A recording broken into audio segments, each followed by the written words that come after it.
We're going to talk about what past lives are, if everyone has them. Gonna get just a little science nerdy on you, where it stands with religion of various kinds, signs that you've lived before, what to do if children say something that sounds a little off, how to access and heal your past lives and your past life trauma. And then I kind of did a little bit of a channeled message about, well, not message, but like meditation. So maybe we'll try that sometime.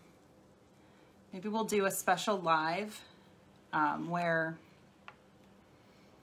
everybody, hi Aunt Patty, where everybody can just kind of relax for a little bit and, you know, like be in a safe space and relax for a while and see if you can, it's kind of like a guided meditation. So if there's interest in that, let me know. You can post in the comments or you can private message me and let me know if that would be something you'd be interested in doing. Or I'll just kind of, we'll get to it at the end and I'll play around with it a little bit more. Hi Corey! Oh my gosh, girl, long time no see. I miss you so much.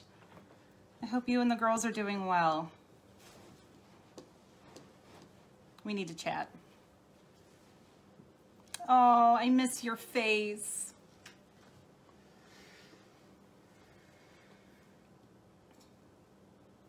Oh, so much. So I will go ahead and get started. So what are past lives? If you're not familiar with the concept, or if you've just kind of heard the term kind of thrown around here or there, past lives are exactly what it sounds like. It's just something that you've done before. You're doing it right now. You're living in the present moment. So hi, Amber. So you'll sometimes think about it in a way that it's a memory. Like it's a memory. Something seems familiar about it, or like it was a dream. And it's because your soul remembers. Energy doesn't die, it just changes state, right? So that's our souls. Our souls are energy. It doesn't die, it just changes state. So each lifetime that we come into, we choose a different meat suit. We choose if we're going to present male or female because souls are neutral. So if you present, in this lifetime, I chose to present as female. And then there's the whole transgender thing where it's like their soul feels one way, but they choose, that's a life lesson that they have chosen. And I think that they're a beautiful example of how souls don't have a gender. It's just our physical bodies. And time is fluid. So when we say past lives, it is our human way of compartmentalizing. And we need to do that as humans. It's how we're programmed. It just helps us. You know, you can't put God in a box. You can't put the universe in a box, whatever it is that you call it, because it's so expansive and it's beyond our human capability of understanding. But so here's an interesting paradox. The past, present, and future, hi Joe, are all happening simultaneously. So sometimes you might hear it referred to as an alternate timeline or an alternate life. Yeah, an alternate lifetime, which to me is just semantics, really. It's like, eh. So open your mind to the possibility of reincarnation, that this lifetime, if it's your first, it won't be your last. And if it's not your first, and you're kind of like, maybe I've lived before, you probably have. I'll talk about signs that you've lived before in a moment. But this lifetime is just a blip on the map of the cosmic plan. It's a thread in the tapestry of all creation. However it is that you want to look at it, that's pretty much what it is. It's a star in the constellation of the universe. So all of our lifetimes that we live comprise our soul's identity. Everything that we've done up until now has formed who we are, who we authentically are inside without the human ego filter. So this theory cannot be proven and it can't be disproven. So there's a little science for you. Scientists have tried to see if this is a real thing or not. And they can't say that it is, but they can't say that it isn't. So our souls have cyclical lives, like an infinity symbol. And this is where sometimes people are like, everything's happening simultaneously. The past, present, and future are all together. Parallel universes, that quantum kind of stuff that's even a little for me. So we won't get too much into that.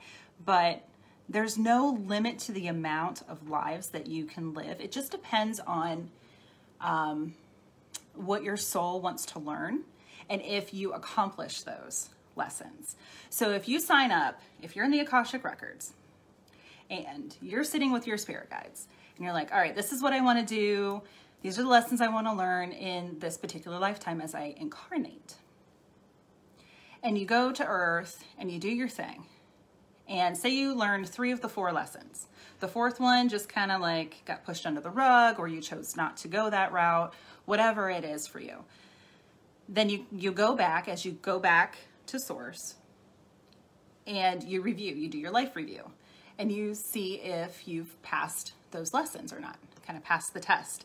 It's kind of like in school. If you don't pass the class, you have to take it again. So think of it that way. So sometimes it takes a few lifetimes to learn a lesson. Maybe it's just that complex, or maybe Michael must have forgotten I was doing a live. He was a little bit loud with his door, so sorry if anybody heard that. Lessons. So this is why I have notes, pages and pages of notes. I'm a list maker. I like my notes. It helps keep me on track. So there's no limit to the lives. It just depends on the lessons and if you learn them and if you don't. So everything is connected. Our past lives can influence our current lifetime. And this is really interesting. This is where I kind of nerd out a little bit. So the decisions that you make in your previous lifetimes and in this lifetime can affect what you do in future lifetimes. And think of the wheel of karma. So you're creating your karma. Karma gets a bad rap. I'm going to soapbox for just a moment. Karma gets a bad rap. And I think that's because people are always like, I'm going to censor because it's alive. Karma's a witch. And it's like, only if you are. It's kind of like, if you're sowing the seeds. So if you didn't watch the weekly messages on YouTube, I said this just about in every reading. If you are sowing seeds, so that's your karma. If you are planting wildflowers, you're going to reap wildflowers. If you are planting thorny weeds, you're going to reap thorny weeds. Sometimes it plays out in the same lifetime. Sometimes it's in a different lifetime. So we always have a choice on how we're going to set that karma wheel in motion. Is it going to go one way or is it going to go the other? So everything that we do in each lifetime is directly connected. There's even a theory that what we do, because of everything happening simultaneously, that what we do now can influence what happened in a past life. Not sure where I stand on that, but if it makes sense to you, there you go. I just want to present as many sides as I can. Depending on what resonates for you, what feels right to you, take it. If it doesn't, let it go. In any given moment, you have an opportunity to choose a higher vibration and learn your lesson and evolve. And if you don't, if you choose a different route, or if you choose, no, that's too hard, I don't want to do this, that's okay. You're just going to have to do it later. If that's what your soul wants or needs, and or needs to evolve, there you go. So when we resist, that causes energetic blocks, and that can manifest as trauma and energy blocks in subsequent lifetimes. Stay with me. So does everyone have past lives? In short, yes. whether this is your first one or not. Chances are it's not. Some souls are older than others. So if you've ever been told, oh, you're an old soul, all the freaking time, all the time. It just means that I've had more past lives than other people. So my soul has grown, my soul has evolved and learned some lessons. And I have all those past experiences to draw on. So therefore, I've had those opportunities to evolve. So don't compare yourself. Yeah, Corey. Definitely. Oh, yes. Yes, on the Egyptian lifetimes. Mm-hmm. So some old soul, okay, let me put it this way. For old souls, we're just not, yeah, okay, Joe, I'd love to hear about it sometime. So old souls, how do you know if you're an old soul? If you're not concerned about money and material possession, I mean, not that you're not concerned about money. You're not concerned about making a ton of money.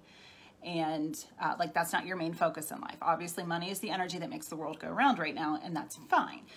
But if you're not concerned about making a ton of money, especially at the detriment of others, fame, fortune, material possessions, etc., then you're probably an old soul, because you know that that's temporary. And you've probably lived a lifetime where you understand the consequences of having fame and fortune and a ton of money. If you're a newer soul, then you just wouldn't have had those experiences yet, and you might be living them now. And how many lifetimes you live depends on the lessons you want to learn, like I said before. So it's like repeating a class. So if you don't learn the lesson, you got to repeat the class. So it's not a punishment. It's just to make sure that you understand the material, like in school. I work in higher ed. This is how I talk, okay? So if you know the material and you pass the test, then you can move on and continue those more difficult advanced courses towards your degree. Degree being ascension of your soul. So a little bit on the science behind it. So I'm reading a really fantastic book that I've wanted to read for a long time, and this prompted me to read it. So thank you all for your undivided attention and your interest and helping me to read a book that I needed to read. Dr. Brian Weiss, I think it's Weiss, W-E-I-S-S. Dr. Brian Weiss is the author of Many Lives, Many Masters, where he talks about he was an established, esteemed professor at Columbia University. And he had a patient that he calls Catherine. Obviously, her identity has been concealed, but for her privacy.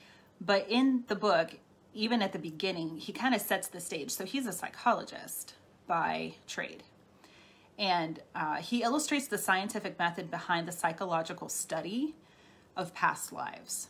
So it's really interesting. If you're interested in kind of the psychology portion of it, great book. Many Lives, Many Masters by Dr. Brian Weiss. Hi, Marcia and Bonnie, or Bonnie. Hi to both of you, regardless.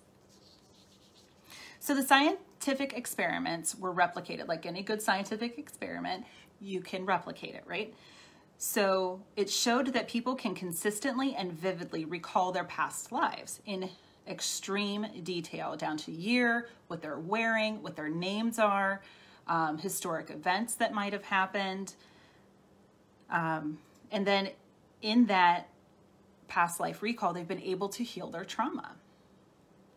And it's when traditional therapy hasn't worked that they go through and they do a past life regression therapy session with a trained psychologist, and they can and have healed past life trauma. It's really fascinating. It's a great book. But it's not just in that book, it's in general. There are plenty of studies out there. So when it comes to religion, sensitive topic, I know, but you can find reincarnation in ancient Celtic, Greek, Asian, and Indian cultures. And I know Asia and India are pretty much the same, but you know, their cultures and in their religions. It can be found in Hinduism. I'm not going to say this right. Jainism, Buddhism, Sikhism, and many pagan religions. So basically, it's the alignment to karma created in each lifetime, like I said earlier. Islam and Christianity do not believe in it, thanks to Constantine in the 4th century. So somewhere around 325 AD or CE. I'm old, we learned AD, BC and AD. So however you identify with that one. About 325, the Council of Nicaea constructed the foundation of the Roman Catholic Church, and they omitted reincarnation. Yet it can be found in the New Testament in Jesus' teachings. So that's interesting. Now I'm gonna move on. So self-discovery. So examining your past lives can help you with self-discovery. It can help you understand why you do the things that you do. Like, why do I do that? Maybe it's weird, or you don't know many other people who are like that. Could be why. Phobias, especially the debilitating ones like travel, taking medication, fear of the dark, boats, like maybe you died on the Titanic, you're afraid of boats. You know, I'm sure there's gonna be a lot of people after 9/11 that are afraid of airplanes. I personally am terrified of heights. I get really bad vertigo. I start to like rock. Even if I'm holding onto a railing, I'll start rocking. I'm just absolutely petrified. And bees, I am petrified. And it's not even, I know honeybees are fine. Like those big bumblebees, the carpenter bees, petrified of them. My Aunt Patty will tell you that there's a story from when I was like 2. I was in a car seat and a fly came in and I started screaming, and they had to be like, it's a fly, it's not a bee, it's okay. And that's when I calmed down. So I don't know if I was stung to death or if I just had an allergic reaction and they didn't have medicine at the time. I don't know, but petrified. And spiders too. So it's like, ah. So I have some healing that I need to do. So phobias. Recurring nightmares. I know, Corey, they do. They love me. Insects love me. I do not feel the same way. It is not a mutual relationship. I do not consent. Go away. Yep. Yeah, Patty will tell you. And I still am. Oh my God. It's so weird. Anyway. So recurring nightmares, not just, oh, I have nightmares. It's the same thing all the time. So it can reveal some trauma. And you have to make sure that it didn't come from, hi, Brian, water phobia. Really? 20 years and I never knew that. We'll talk. I love the bugs. No, Corey, you can't make me. And butterflies aren't bugs. They're earth angels. Thanks, Brian. I love it too. Carrie does a great job. I know, grass. So, oh, cicadas, Mom. Oh, they're so gross. They're so gross. I mean, they're fine and they're harmless, but oh my gosh, they're so gross. It's bugs. I'm petrified. I don't know. Maybe I was left in the woods to die and they were crawling all over me. I don't know. I will definitely have to look into it. So the recurring nightmares, the same nightmare over and over and over and over. Terrified of the dark, Corey, yeah. A lot of people are. And it's beyond our biological programming of I can't see and therefore what I can't see I'm afraid of, that natural biological fear response that keeps us safe. It's more of something happened. Like you were abused. It was dark and somebody came in. I have a huge fear of somebody breaking into the house because when I was 12 years old, I was in 6th or 7th grade, and somebody broke into, well, they didn't actually technically break in because we lived in a small town and the doors weren't always locked, and somebody came into the house and stole my mom's purse. Now, never confronted him. Never saw him. None of us heard him. We just, they did find out who did it. It was a neighbor. But it was just something that has stuck with me. So that's a childhood trauma. So that's different than a past life trauma, right? That's more of somebody getting in and me not knowing what's going on. Tornadoes, Mom. Ooh, interesting. And Wizard of Oz. So, tornadoes. Something must have happened. I wonder, because were really interested in the Dust Bowl and the, not the Great Potato Famine, that was Ireland, but the Dust Bowl. So I'm wondering if that had something to do with it. If you lived out west. It is. Okay, so I'm going to disconnect. I'm reading my mom. So we'll talk about it when Michael and I come down next week.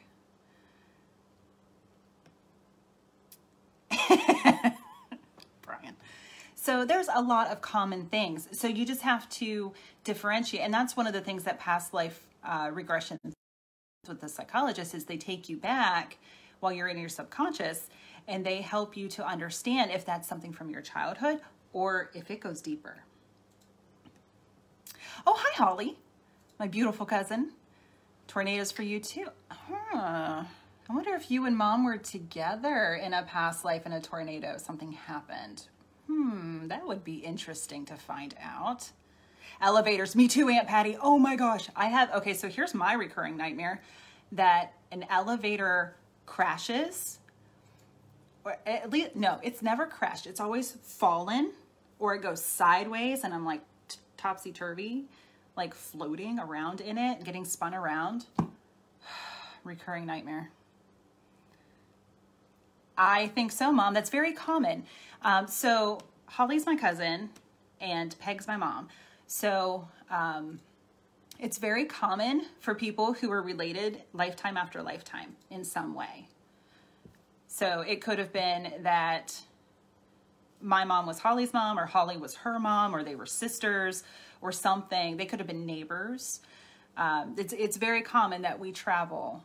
And I'll talk in a little bit when I talk about how you know if you've lived before. And that's one of the things, if you recognize somebody. Soul fam. Yeah, Corey. Soul fam. Okay. So recurring nightmares, differentiating between past childhood trauma and what your soul remembers from a previous lifetime. Relationship issues, like revealing abuse with souls in a previous lifetime. So if Aunt Millie, if you and Aunt Millie don't get along and for no good reason, it could be because something happened in a previous lifetime that, I don't know, somebody murdered somebody's husband. I don't know, or they stole a cow. I don't know. So that could be like, I don't really know why I don't like this person, but I don't like this person. And it's more than just, I don't like their energy. It's like this deep hatred for somebody because something in a past lifetime, maybe they stole your husband. Maybe they, there was a duel and because that was a thing at one time, or you were on opposite ends of the Civil War. You never know. And past life trauma can show up as chronic illness in a current lifetime. So there's past life trauma that can show up as a chronic illness, like asthma, or there's the difference is there's a soul lesson to be learned. So it could be a past life trauma, it could be karma balancing out, or it could be like if you shot somebody and it paralyzed them from the legs down, maybe something happens to you in a lifetime and you're paralyzed from the legs down. That's karma. Clear, cancel, delete. And then there's soul lessons. So like my son, I'm sure he has autism and I'm sure it's not karma. I'm sure that that's a soul lesson I've always felt like that was a soul lesson for him because there's something different about the way that his brain is wired that helps him to understand things in a different way. So I think that's a soul lesson. So when it's something that manifests as a chronic illness, then that is just that energy that's left over from a previous lifetime that is present now so that you can balance it out. So some signs of past life trauma where traditional therapy hasn't worked. It could also be a self-fulfilling prophecy, like you took vows of poverty, celibacy, like if you were a nun or a monk. That would be very common, and it can create an energetic block in later lifetimes. So it's very important that you do the releasing. Archangel Michael's great for cord cutting to any vows of poverty, celibacy, etc. So if you have relationship issues, like I can't ever find the right person and I'm not married, that could be why. You could have also cursed yourself. Like if you caused somebody harm and you didn't mean to. Like there was one example when I was doing some research on past lives that somebody was an apothecary and mixed the wrong things, the wrong amount of things together, and a child died, and he cursed himself, and he asked God to keep him from ever doing that again. And it manifested lifetime after lifetime after lifetime. So he had to clear that so that he could move past that energetic block. And signs of past life trauma, chronic illness, and disability. So like I said, that caveat where some are karmic and some are life lessons. Children. Okay, so if your kids... Oh, okay. Thanks, Brian. We'll talk later.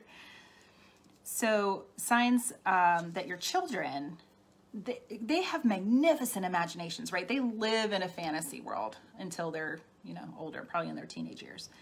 So sometimes there's something more to it than just child's play. So what do you do if your child indicates a past life experience? So they might say something like, you're not really my parent, or I have another parent. When I was Tim, I had different eyes, or I was another gender, or I lived in Italy. So, if they're talking about that, that could be more than just fantasy. And that happened before I was in mommy's tummy. Or when I died, I fell, I drowned, whatever. I don't want to go in the water, I'm afraid, because that's how I died. I remember when I was your parent, sibling, spouse, neighbor, etc. So when they say things like that, it's important to be open to what they say. So Steve's not on. I did this just for him. So Steve, when you watch the replay, let me know.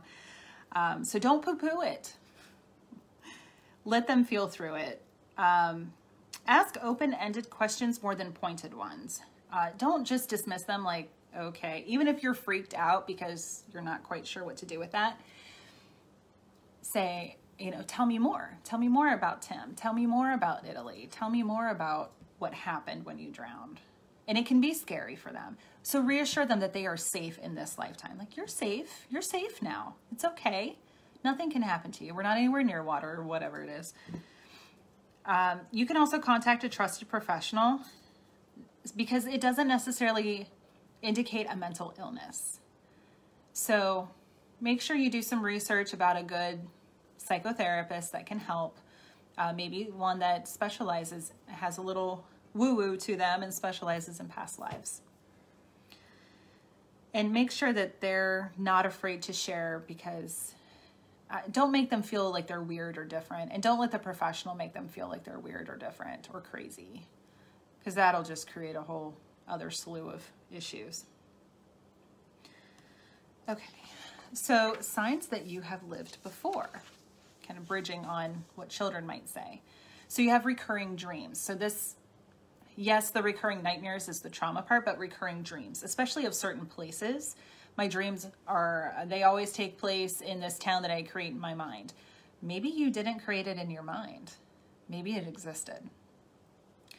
If you have displaced memories, if you have strong intuition or you're an empath, deja vu, a feeling that you've experienced this before, which is evidence for alternate and simultaneous lifetimes. It's like, my son has it all the time. And he tells me about it. And he's like, I was wearing this exact shirt, and this is exactly how things were, and this is exactly who was in the room and where they were sitting and standing. And it's weird. I know. It's totally weird. Oh, she does have wings, Corey. She's such a little fairy. I love her. Precognition, clairvoyance, sixth sense. To me, that all says that's an ancient knowing. So definitely have lived before. You just feel like an old soul, or people have told you. Like a lot of us said, yeah. Deja vu, Aunt Patty? Yeah. Isn't it weird? It's like, oh, what is that? feeling like you belong in another lifetime, especially a past, not lifetime, in another time frame, like another era, especially past. I have a friend, Christina, she's like, I don't belong in this lifetime. She's like, I feel like I belong in a I'm like, I feel like I belong in the 1920s. Flapper dresses, jazz music, like everything to do with the 1920s, I love. I absolutely love.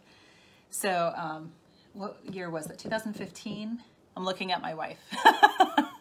Was it 2015 that we went as Charlie Chaplin in a flapper?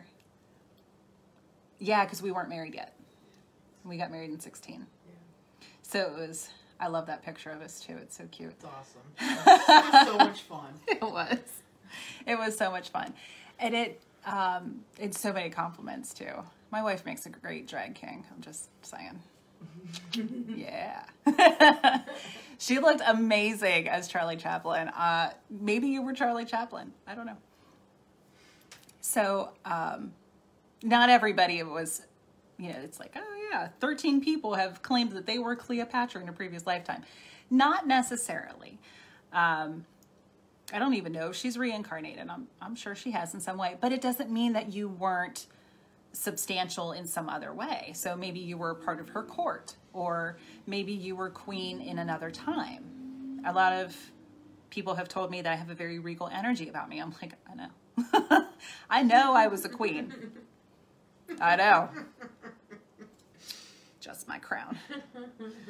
So, and I have ties to Atlantis and Atlantean lifetimes, and there are things that I remember that it's like, there's no way that I would, we don't know much about Atlantis, so there's no way to prove it, there's no way to disprove it. It just is. And just talking with my other Atlantean friends, we can be like, yeah, that's exactly what I remember too. So exciting. Anyway, so just feeling like you belong in another time. Or if you're hyper interested in certain eras or cultures, events, timelines, if you just feel out of place, like this isn't your home. Meeting someone and feeling like you already know them, or that you've known them forever, even people that you know now. So like I said, my mom and my cousin could have been together in a tornado. Something happened. Whether they died or not, it was traumatic for them, I'm sure. And that's why they're afraid of them. And tornadoes aren't pleasant experiences to begin with. They're pretty terrifying. Let's see. Knowing a language without ever taking a class. So children are really good at this because they don't have the filter yet that says we only know one language. So they're still closer to that curtain between the worlds, and they can, sometimes they can just speak it or they can understand it. You have a strong pull towards a geographic area or feel like you've been there before. James Van Praagh, he's a Hay House author, and he's a psychic medium. And he said in one of his books that he went to New Orleans for the first time, and he knew the layout of the city, he knew streets, he knew how to get places, but he had never been there in this lifetime. So that's an example. Or just feeling like it's really familiar, like, oh, this is home. I have a feeling I'm going to do that when I get my ass to Italy someday. Someday. Bucket list. And then correcting tour guides on historic events. So that's one thing in Dr. Weiss's book. He says, Catherine says, is that she was on a tour in a museum of an ancient Egypt exhibit, and she corrected the tour guide, and he's like, oh, you're right, I did misspeak. And she didn't say anything, and I'm sure the tour guide and the other people, they were probably like, oh yeah, she's taken this tour before, or she's an Egyptologist or something. But it's because she just, her soul knew, her soul remembered. And birthmarks, so this one's interesting. There's a theory that where you have a significant birthmark or a cluster of birthmarks in a certain area, that that's how you died in a previous lifetime. And it's manifesting that way. So that's one way that energy transfers from lifetime to lifetime as well. So as we experience familiar pain and suffering, our soul gets a flash that we've met these issues, problems, patterns, people before, and it can trigger that negative response. So that trauma response. So how can you access and heal this past life trauma? And why would you want to heal? Well, soul evolution. Removing energy blocks and stagnant energy. Cutting those vows of poverty, celibacy, whatever it is, so that you can get rid of those blocks, that stagnant energy that's holding you back, that doesn't serve you anymore. That doesn't serve you in this lifetime. So let's get rid of it and move on so that we can learn our lessons in this lifetime. So past life regression therapy, which involves hypnosis, not recommended for the kids. So this is an adult thing, or maybe late teens. So a trained therapist will take you through a meditation to get you into a relaxed state, you know, the quintessential lay down on the couch, close your eyes and chill, where you can access your forgotten or repressed memories that are influencing this lifetime.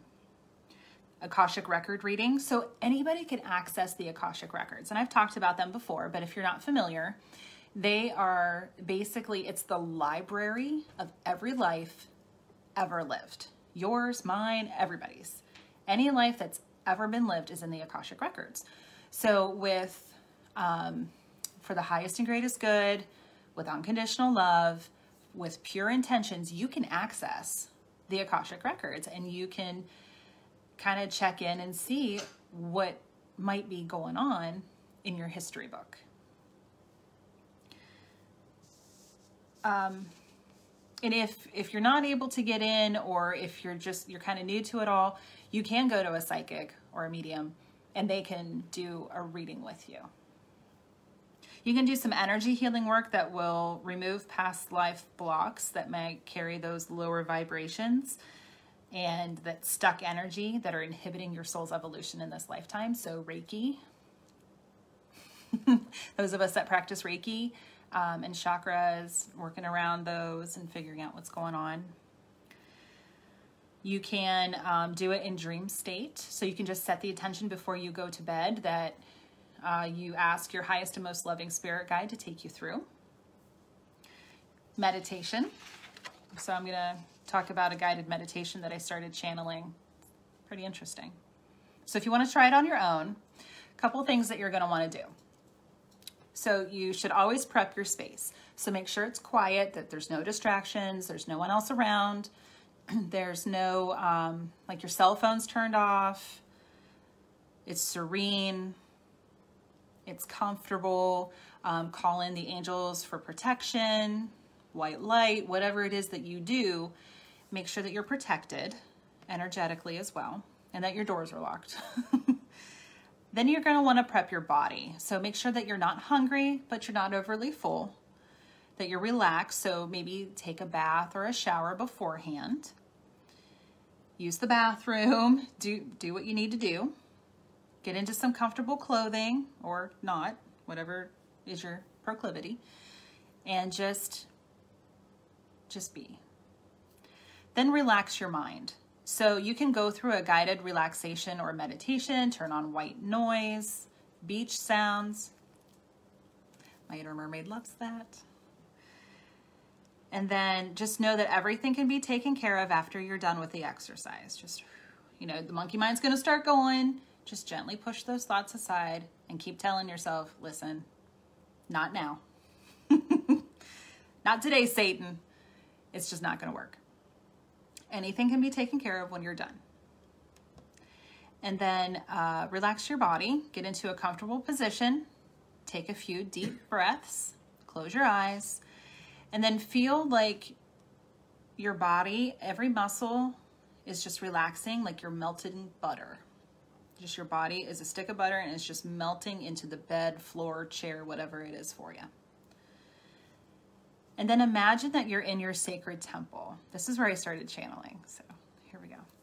As you enter your temple, you go into a beautiful hallway with various doors. Which door calls to you? What does the door look and feel like? Is there a number or a letter on it that could be significant? Is it open or closed? Is there any light emanating from it? What are you feeling as you go to open the door, as you go to touch the door or the door handle? And as you step across the threshold, what do you feel?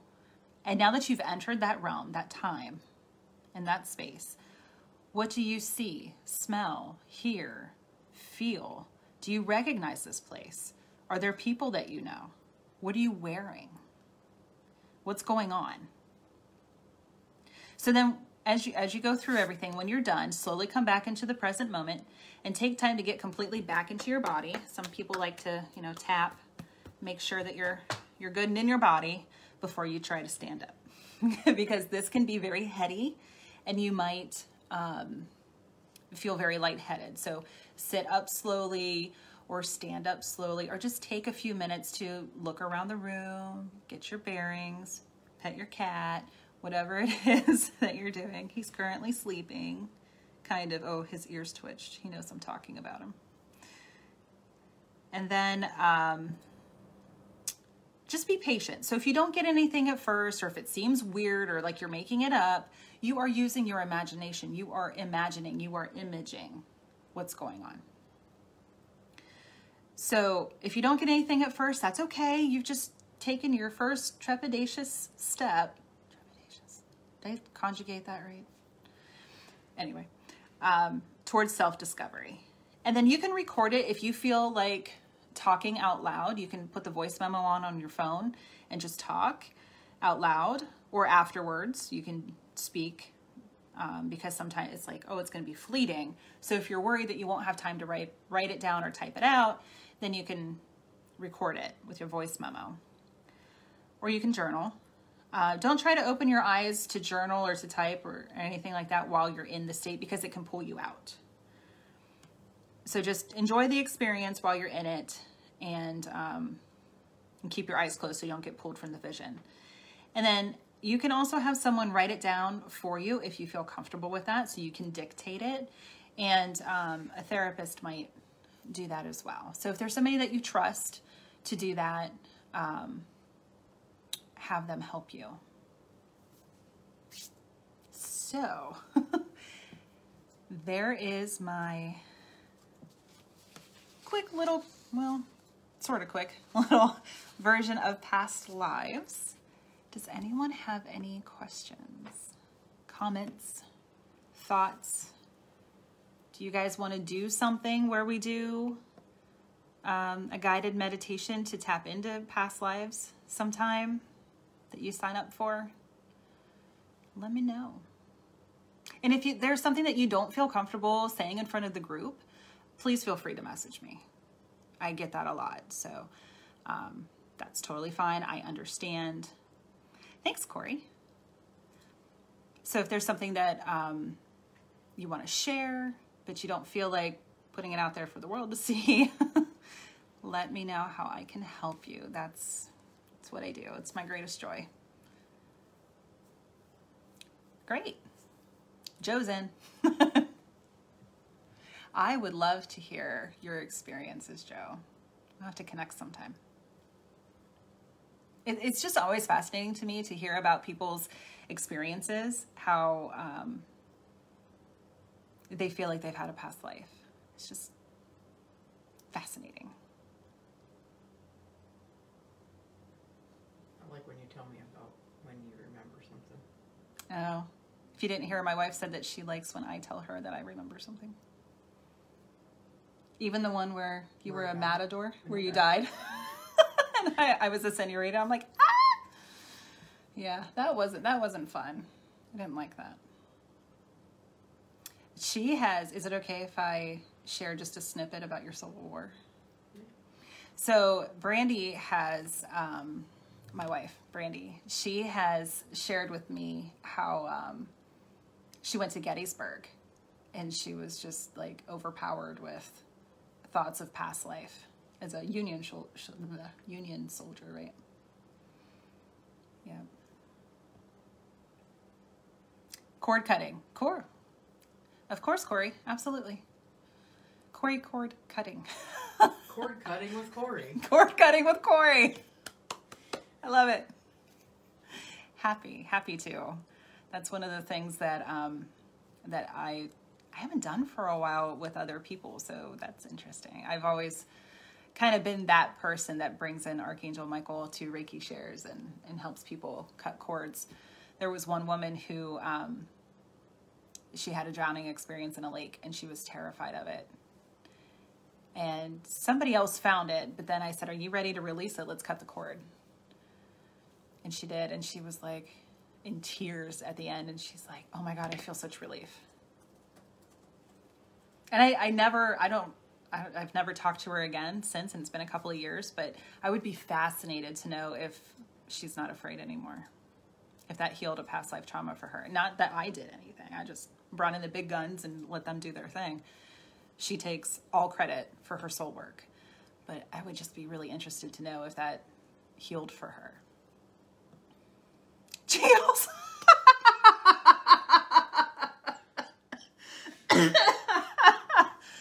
Corey, my God, I miss you.